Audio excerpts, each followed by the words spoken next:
अस्सलाम वालेकुम। Welcome to conflict card. दोस्तों, इंडिया और बांग्लादेश को लेकर इस वक्त खबरों का एक अंबार लगा हुआ है। हर आए दिन नई से नई डेवलपमेंट्स हो रही हैं इंडिया और बांग्लादेश के दरमियान, जिसका इनडायरेक्टली या डायरेक्टली ताल्लुक पाकिस्तान से भी है। अब इंडिया और बांग्लादेश में इस वक्त तनाज़ात इतने ज्यादा बढ़ चुके हैं कि रिसेंटली बांग्लादेशी प्राइम मिनिस्टर ने आके ये कहा है कि हमें नेशनल यूनिटी का मुजाहरा करना पड़ेगा ताकि किसी भी किस्म के अग्रेशन से निपटा जा सके। बांग्लादेश में ऑल पार्टीज कॉन्फ्रेंस को बुला लिया गया है, जिसने ये वाज़ेह किया है कि इंडिया ने अगर कोई भी फौजी जारहियत की तो बांग्लादेशी आर्मी उसका जवाब देगी।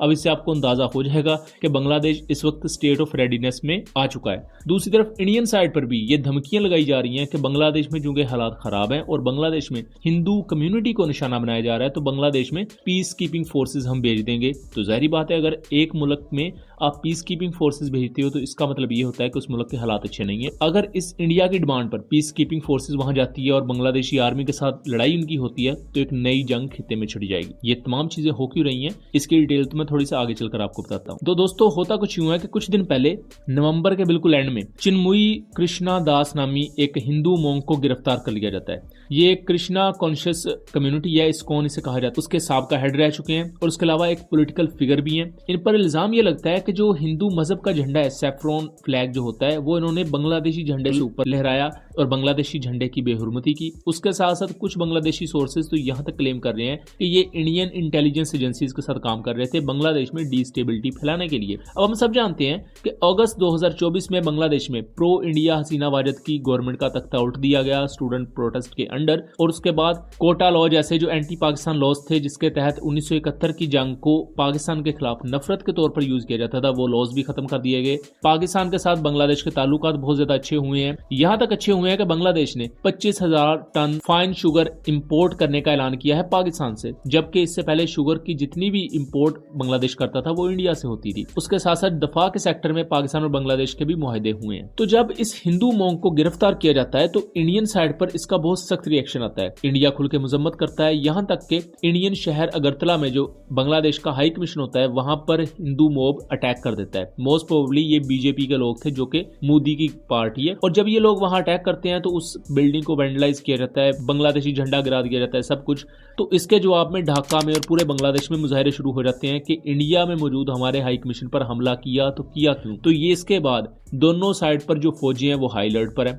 बांग्लादेश बॉर्डर गार्ड्स ने ऑफिशियली ये बात एक्स पर रिवील की कि अब उनकी जो स्टेट है वो हाई अलर्ट वाली है। इससे पहले भी ऑब्वियसली फोर्सेस हाई अलर्ट पर ही होती हैं, लेकिन अब उन्होंने प्रॉपर ऐलान किया है और एक इम्प्लिसिट किस्म का जवाब दिया है इंडिया को, अगर आपने किसी भी किस्म की हमारे साथ अग्रेशन करने की कोशिश की, किसी भी किस्म का मिलिट्री एडवेंचर करने की कोशिश की, तो हम आपको देख लेंगे। दूसरी तरफ इंडियन साइड से ये कहा जा रहा है कि बांग्लादेश में चूंकि हिंदुओं को गिरफ्तार किया जा रहा है, उनके हकूक का तहफ्फुज नहीं किया जा रहा, तो बांग्लादेश में पीस कीपिंग फोर्सेज भेज देनी चाहिए। जैसा कि बहुत से मिडिल ईस्टर्न कंट्रीज में जहां खाना जंगियां चल रही हैं, या बहुत से अफ्रीकन कंट्रीज जहां दहशतगर्दी है, वहां पीस कीपिंग फोर्सेज मौजूद होती हैं। ये तमाम चीजें चल रही हैं। अब दोस्तों, जब बांग्लादेश पर इतना बड़ा एक खतरा भी है कि इंडिया उससे कई गुना बड़ा मुल्क है और इंडिया उसे ऑलमोस्ट चारों तरफ से घेर के बैठा हुआ है, तीन तरफ से खुश्की में, और जो चौथी साइड बचती है वहां जो समुंदर है उसमें एक पर्टिकुलर एरिया तो बांग्लादेश का अपना एरिया ऑफ रिस्पॉन्सिबिलिटी है, जिसे खलीज बंगाल कहा जाता है। बाकी उसके इर्द गिर्द सारा इंडिया ही है।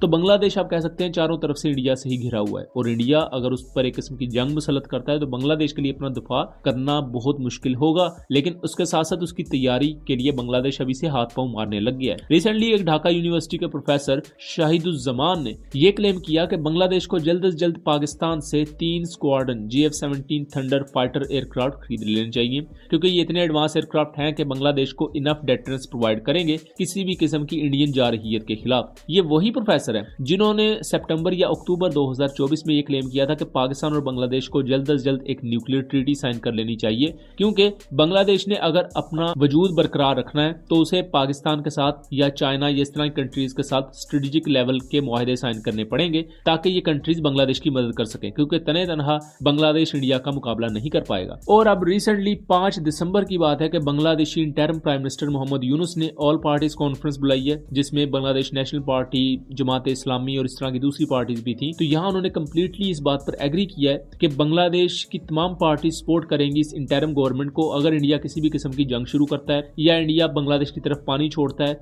या इकोनॉमिक मीन्स के थ्रू, मिलिट्री मीन्स के थ्रू, डिप्लोमेटिक मीन्स के थ्रू इंडिया किसी भी सूरत अगर बांग्लादेश को हिट करने की कोशिश करता है तो बांग्लादेश की तमाम पार्टीज इंटरिम गवर्नमेंट का साथ देंगी इंडिया के खिलाफ। दोस्तों, इंडिया ने 1971 के बाद बहुत से प्रोपेगेंडा कैंपेन्स को लॉन्च किया। प्रॉपर बांग्लादेशियों का ब्रेन वॉश किया गया कि उन्हें पाकिस्तान के खिलाफ किया जाए, बाकी जो पाकिस्तान की इत्तेहादी कंट्रीज है उनके खिलाफ किया जाए कि ये तुम्हारे सही दुश्मन है, हम तुम्हारे सही दोस्त हैं। लेकिन आज वो सब का सब प्रोपेगेंडा फेल हो गया और सच्चाई अब पूरी दुनिया के सामने है कि किस तरह बांग्लादेशी लोग पाकिस्तान, तुर्की, चीन जैसे मुल्कों की तरफ देख रहे हैं और किस तरह अब इंडिया जो एक वक्त में उनका सो कॉल्ड मसीहा बना हुआ था, आज सबसे बड़ा उनके लिए खतरा भी वो इंडिया बन चुका है। तो यहाँ दोस्तों, बांग्लादेश पाकिस्तान जैसे मुल्कों की तरफ देख रहा है, चीन की तरफ देख रहा है और यहाँ हमें पाकिस्तान और बांग्लादेश के दरमियान मजीद ट्रेड से रिलेटेड भी और दफा से रिलेटेड भी मुआहदे देखने को मिल सकते हैं। तो यहाँ बहुत से सोर्सेज ये भी क्लेम कर रहे हैं कि बांग्लादेश 40 से ज्यादा JF-17 एयरक्राफ्ट पाकिस्तान से या चाइना से J-10C एयरक्राफ्ट खरीद सकता है ताकि वो अपनी एयरफोर्स को स्ट्रॉन्ग करे, क्योंकि बांग्लादेशी एयरफोर्स काफी ज्यादा वीक है, काफी ज्यादा नहीं बहुत ज्यादा वीक है, क्योंकि पुराने F-7 यूज कर रहे हैं और कुछ पुराने MiG-29 एयरक्राफ्ट यूज कर रहे हैं जिनको काउंटर करना इंडिया के लिए कोई ज्यादा मुश्किल चीज नहीं होगी और दूसरा उनकी तादाद भी बहुत ज्यादा कम है। तो दोस्तों, इस पूरी सिचुएशन को लेकर आपका नुक्ता नजर क्या है, अपनी कीमती आरा से जरूर आगाह कीजिएगा। वीडियो पसंद आई हो तो इसे ज्यादा से ज्यादा शेयर कीजिएगा ताकि इस तरह की मजीद इन्फॉर्मेटिव वीडियोज के साथ हम दोबारा हाजिर हो सके। मिलेंगे अगली वीडियो में, तब तक के लिए अल्लाह हाफिज।